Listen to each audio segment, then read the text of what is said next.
Chapter 3. The Village. The first Sunday after moving in, the Jenkins family decided to visit the nearby village. The quaint little town, just a 15-minute drive from the farm, seemed frozen in time, with its cobblestone streets, charming brick buildings, and a picturesque town square. As they pulled into a parking spot near the local bakery, Emma couldn't help but notice the curious glances from the townsfolk.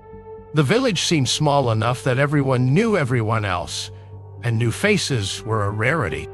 "Feels like we're in a fishbowl," Emma muttered as they stepped out of the car. Mark chuckled. "Small towns are like that. Let's go meet some people." The bakery was a cozy, welcoming place, filled with the comforting aroma of fresh bread and pastries. Behind the counter stood an elderly woman with a warm smile and twinkling eye. "Good morning," she greeted. "You must be the new folks who bought the old farm." Sarah smiled and nodded. "That's us. I'm Sarah. This is my husband, Mark, and our daughter, Emma. Pleasure to meet you all. I'm Mrs. Thompson. Welcome to the village." She handed them a paper bag filled with pastries. "On the house. Consider it a welcome gift." "Thank you," Mark said, taking the bag. "Everyone here seems very friendly." Mrs. Thompson's smile faltered for just a moment. "We are. It's just, well, it's been a long time since anyone lived at that farm." As they left the bakery, Emma noticed a group of older men sitting outside the general store, eyeing them with interest. One of them, a grizzled man with a weathered face, tipped his hat. "You folks bought the old Jenkins place?" he asked, his voice raspy. "That's right," Mark replied. "Trying to make it our own." The man nodded slowly. "Good luck with that. Place has a lot of history." Another man chimed in. "History and stories. Folks around here still talk about the last family that lived there." Emma's curiosity piqued. "What kind of stories?" The men exchanged glances. Then the grizzled man spoke again. "Just old tales. Nothing to worry about. You take care now."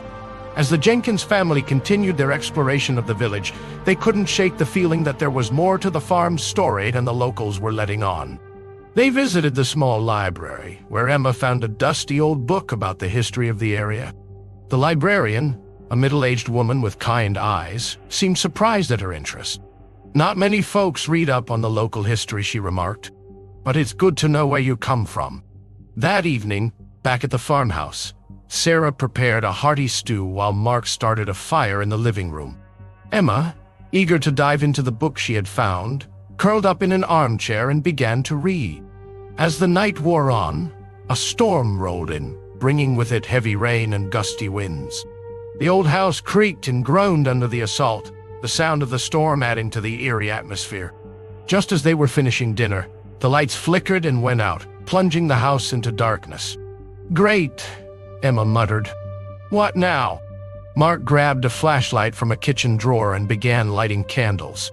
"Must be a power outage. I'll check the fuse box." He headed down to the basement, the narrow stairs creaking under his weight. The basement was damp and musty, filled with old boxes and cobwebs. He found the fuse box and flipped the main switch, but nothing happened.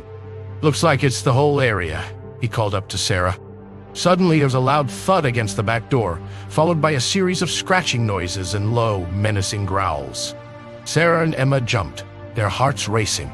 "What was that?" Sarah asked, her voice trembling. Mark rushed back upstairs, flashlight in hand. They found deep scratch marks gouged into the wood of the back door.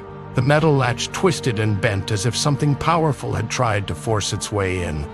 "An animal?" Sarah asked, her voice tinged with fear.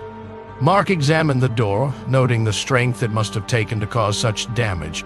"It looks like it, but whatever it was big and strong." As they secured the door and cleaned up the mess, the uneasy feeling from the village visit returned with full force. The farm held secrets, and it seemed that someone, or something, wanted to make sure the Jenkins family knew they were not alone. Outside, the storm raged on, lightning illuminating the dense forest surrounding the property. The sense of isolation deepened, and for the first time since they arrived, the Jenkins family felt a true sense of fear. The house, once a symbol of new beginnings, now felt like a sentinel of old dark secrets waiting to be uncovered.